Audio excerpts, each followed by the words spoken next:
May pula ba yan, no? Uy, tagal ko na to.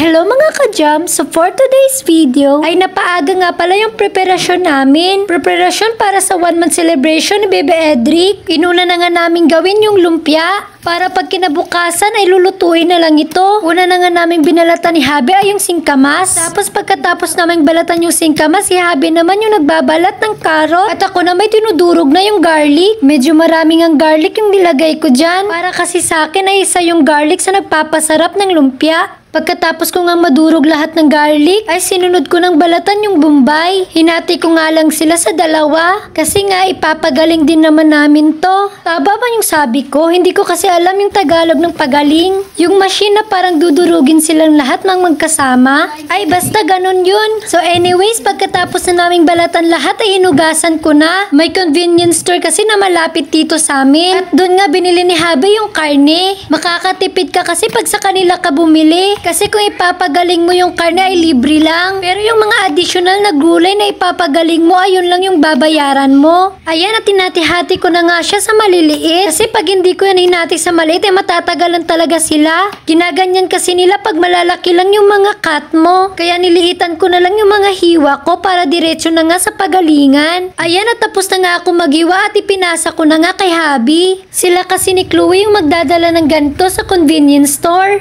At ito na nga yung convenience store na sinasabi ko. Tapos agad naman ni Habi binigay dun sa lalaki. Pagkakuha nga ni Kuya ay agad naman niyang pinagaling lahat ng pinapagaling namin. Tapos si Habi naman ay tamang hintay-hintay lang. Nang pagkatapos nga nila mapagaling ay agad naman silang umuwi. Walking distance lang talaga yung convenience store dito sa amin. Pagkarating nga ni Habi ay agad ko namang nilagyan ng mantika yung pinapainitan kong kawali. Para maumpisahan ko na ngang lutuin. Sobrang dami kasi ata ng lulukutin namin.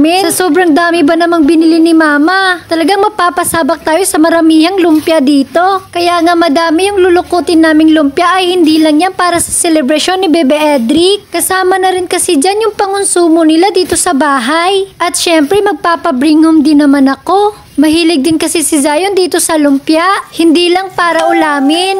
Pati na rin isnakin ay hilig din niya. Habang hindi pa nga naluluto yung laman ng lumpia, ay tinulungan na nga ako ni Chloe sa paghihiwalay ng lumpia wrapper. At nang maluto na nga, agad naman naming inahon. Naging time-lapse nga yung video namin dito. Nagkamali kasi ng pagpindot si Chloe pero okay na yan. At nang lumamig-lamig na nga yung laman ng lumpia, ay agad naman kaming naglukot ni Habi. Nakakasabay na nga si Habi sa mabilisang kong lukot dito. Makikita mo talaga na pinagpraktisan talaga niya yung mabilisang paglukot. Kaya ayan, at may kasama na ako. Dahil nga hindi nagkasya yung lumpia wrapper namin, napasugod kami dito sa Tiangge para bumili ulit ng lumpia wrapper. Nagpasama nga lang ako dito kay Kika kasi nga duty pa ni Habi. 4 na pack nga pala yung binili namin dito. At 40 pieces yung laman ng every pack nila. Kaya sure na sure ako nakakasya na to. Pagkatapos nga naming malukot lahat ng lumpia at ito na si Mama nagsimula na gumawa ng kanyang macaroni. Ngayon nga rin niya piniper yung macaroni para daw kinabukasan ay super lamig na. Alam naman kasi natin na mas masarap talaga yung macaroni lalo na pag sobrang lamig. Nakalimutan ko ano yung pinag-uusapan nila dito pero yung mukha ni Ara parang timang. So anyways, balik na nga lang tayo sa topic.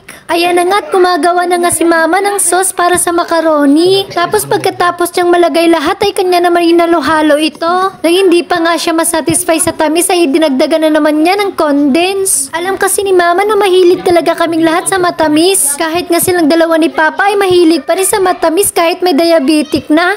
Pero yung pagkain nila ng matatamis ay limitado na. Gumagawa na nga lang si Mama ng dessert para sa amin. Nang makuha nga ni Mama yung lasa na gusto niya ay agad naman niyang nilagay yung macaroni. Tapos sabay halo dun sa mixture na nagawa niya. Para tumagos talaga yung tamis niya dun sa macaroni. Pagkatapos ka ng ilang beses na haluan ay sinunod naman niya yung cocktail fruit. Tapos halu-haluin na naman hanggang sa mahalo lahat ng mixture. Habang gumagawa nga si Mama na kanyang macaroni, andito lang kami sa tabi niya. Nag-uusap-usap lang. Tapos ako na may busy, kakagunting ng shampoo binili niya. Galing kasi sila mama kanina sa groceryhan nang gumagawa kami ng lumpia. Kaya habang wala pa akong ginagawa ay ako na nag-voluntaryo na maggunting ng mga shampoo. Sa nga lang yung binili ni mama kasi nga para na rin makatipid kasi puro kami babae. So anyways, pagkatapos nga ni mama makuha yung timpla niya, ipinatikim niya kay ate. Tapos ang hindi malaman ni ate yung lasa, ipinasa sa akin ni mama. Hindi ko pa nga tinitikman na sabi ko na ay sobrang tamis. Kaya napatawa na lang kami. Pero sa totoo lang ay tamang-tama lang talaga yung tamis ng macaroni ni mama. At ito na rin kasi yung specialty niya. Kaya hindi na talaga kami magtataka kung sakto lang yung tamis. Ito na nga pala yung araw ng ika-1 month ni Bebe Edric. At dahil nga Monday ngayon ay inuna ko muna nga sikasuhin si Zion para makapasok na. Tapos pagkatapos kong ihatid ay umuwi naman ako agad sa bahay. Napabili pa nga ako dito ng street food kasi nagugutom ako. 2 cup nga lang yung binili ko. Bago ko nga umpisan yung pagdidecor ko ay dapat busog ako. At saka hindi pa naman ako naka-final ng design niya. Limited lang din kasi talaga yung budget namin for decor. Tapos yung gusto lang ni ate ay yung simple lang. Kaya pagkatapos kong kumain ay agad ko naman nilagyan ng hangin yung mga balon. At ayan, at mapapansin nyo nga na sarili kong hangin yung ginagawa ko sa balon. Hindi ko kasi makita yung hanginan at medyo tinatamad akong maghanap. Pinahanap ko nga muna kay Ara yung hanginan pero hindi rin niya makita. Kaya yung nangyari ay tumulong na lang siya sa paghahangin ng mga balon para madali lang matapos. Nang malagyan na nga namin lahat ng hangin ay agad naman namin tong nilagay sa baba. Doon ko na rin kasi sa baba ikakabit lahat ng mga balon. Tapos sakto din naman na wala na masyadong tao doon sa baba kaya walang disturbo. Pagkatapos nga naming malagay lahat ng balon dito sa baba ay kinabit ko na nga siya dyan sa lalagyanan niya. Inisa-isa ko na nga ipagkabit dyan sa tali yung mga balon para magsilbi siyang decor sa taas. Nang makabit ko na lahat ay ito talaga yung itsura niya. Nang maikabit ko na sana yung balon ay bigla si ate nagpahawak kay Bebe Edric kasi nga daw ay magsi-CR siya. Pagkatapos nga mag-CR ni ate ay binalik ko na si Bebe Edric para maumpisahan ko na yung pag-decor. Di naman talaga siya mahirap ikabit dyan sa dulo kasi nga may hook na naman nakalagay. Hindi na nga namin tinanggal yung mga hook dyan sa gilid-gilid kasi nga yan din naman yung gagamitin namin pangkabit dyan sa mga balon. Pagkatapos kung may kabit yung mga balon ay nag-isip-isip ako kung anong yung i-decor ko dyan sa baba. Dahil wala nga kaming masyadong binili na decor kaya nag-isip na lang ako na mag-print na lang ako ng maraming tutubi. At nandito na nga ako sa kwarto nila mama para mag-print.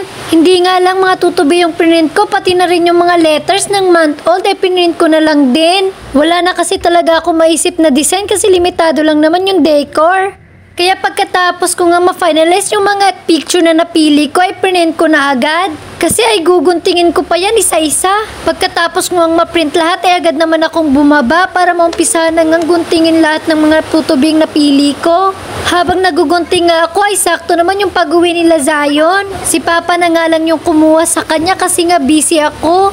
Tapos maya-maya ay nagising na si Mama para lutuin na yung kanyang pusit. Ay, nukos pala. Dapat kasi calamaris dapat yung recipe nito. Kaso anong oras na to? Kaya ginawang adobo na lang ni mama yung nukos. At ako na may inumpisahan ko ng hanginan yung number 1 at si ate na yung nagpatuloy gumunting ng mga tutubing na print ko. At saka ikinabit ko nga sila isa-isa dyan sa background. Inuna ko na nga ilagay yung number 1 dyan sa background kasi siya yung magsisilbing center. Hindi ko talaga alam kung ano yung magiging outcome ng pagdidecor ko. Basta alam ko lang yung nagdidikit lang ako ng maraming tutubi dyan para hindi siya masyadong plain tignan. Malapit ko na nga may dikit lahat ng mga honeybee dyan sa background. Tapos inayos ko muna yung kurtina para hindi siya lukot-lukot tignan. Anang makita ko yung outcome na hindi naman siya ganun talaga ka-ewan. At ito naman si Bebe Edric ay first time nang binuhat ni Papa. At ito naman si Kika ay nag-upisa ng gumawa ng kanyang kinilaw. Tapos dinurog-durog na niya yung mga sili at saka yung luya. Pagkatapos nga niyang idurog yung luya ay tinabi muna niya yung mixture ng kinilaw. Mamaya pa kasi niya ilalagay yung isda. At finally, ito na nga pala yung kalabasan ng pagdidecor ko. Simple lang talaga siya at ewan ko kung maganda ba.